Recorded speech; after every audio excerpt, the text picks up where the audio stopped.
Welcome to our second lecture for Module 1. In this brief lecture, we will be discussing the various archaeologists and explorers involved in researching the Inca Empire. Max Uhle was a German archaeologist who was the first prominent scholar in the Andean region to make a distinction between cultures based on stratigraphy. He also distinguished between the Tiwanaku and Inca cultures, which were previously lumped together.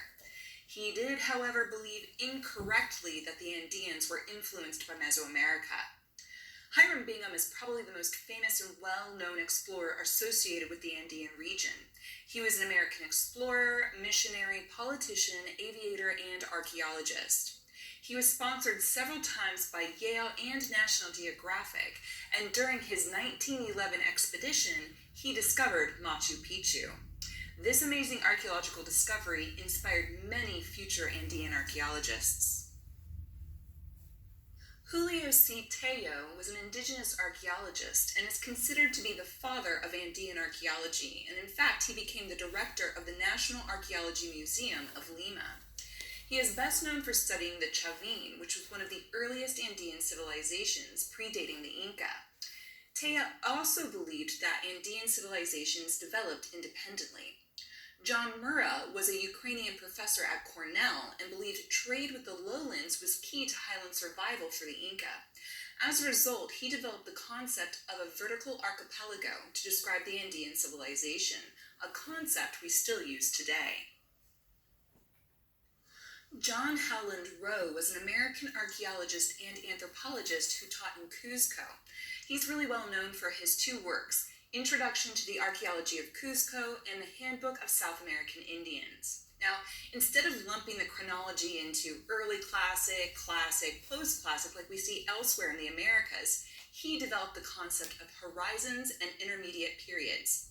In doing so, he solidified the chronology of Andean civilizations.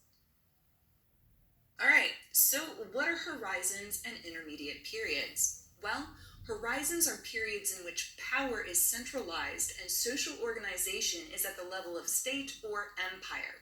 Now, intermediate periods, on the other hand, are characterized by a decentralization of power and the rise of regionalism.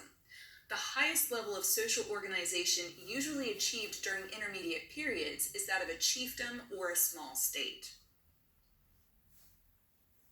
The way the Inca have been studied has evolved over the past 100 years. Before the advent of scientifically based excavation procedures, archaeological practice varied greatly. Because of the lack of systemization, early records were often asymmetrical. Early archaeologists were primarily concerned with excavating and identifying major sites, as well as collecting artifacts. So as I mentioned in the previous slide, early archaeologists were primarily concerned with the stuff. Now, today, with the development of a codified field procedure and the scientific method, archaeologists have become concerned with the intricacies of Andean societies. For example, things like social organization, political structure, gender roles, etc. Now, some popular tools being used today include GPS, aerial photography, and neutron activation analysis, also called NAA.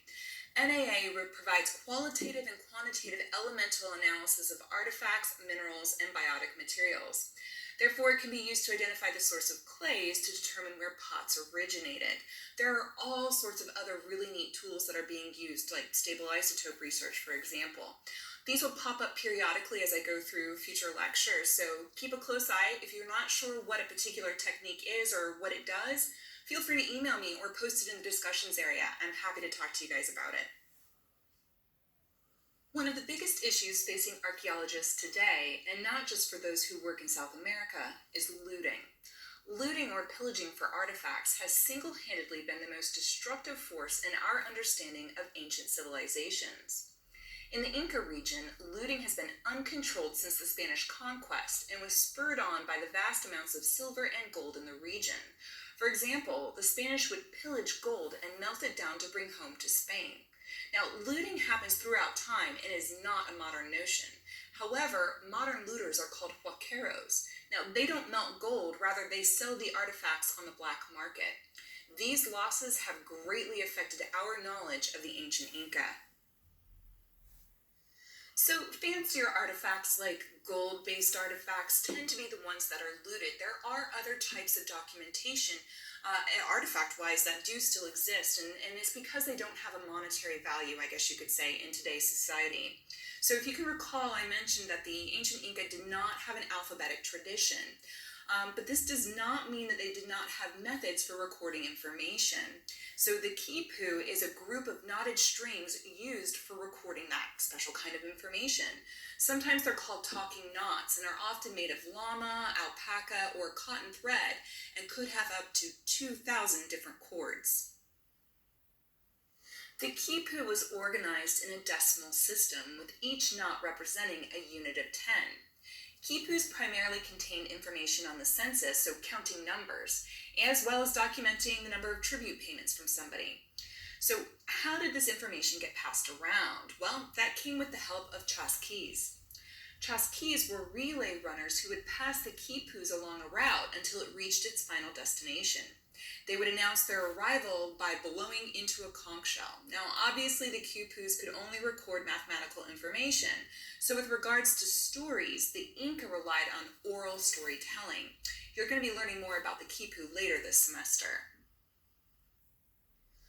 Conquest began in the 1530s in the Inca region, which interrupted many of the oral traditions that the Inca were using to pass on stories.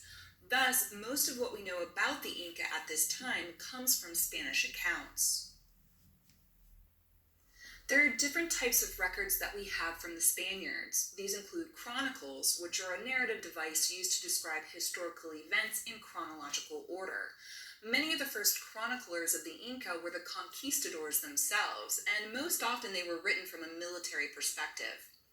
We also have histories, which was the practice of recounting historical events and placing them in an ideological framework. Additionally, a relación, or legal report mandated by the Spanish crown, can sometimes provide historical information too. Often these were written in the form of a letter. And lastly, there were indigenous authors who could speak in Quechua, then translate the information into Spanish.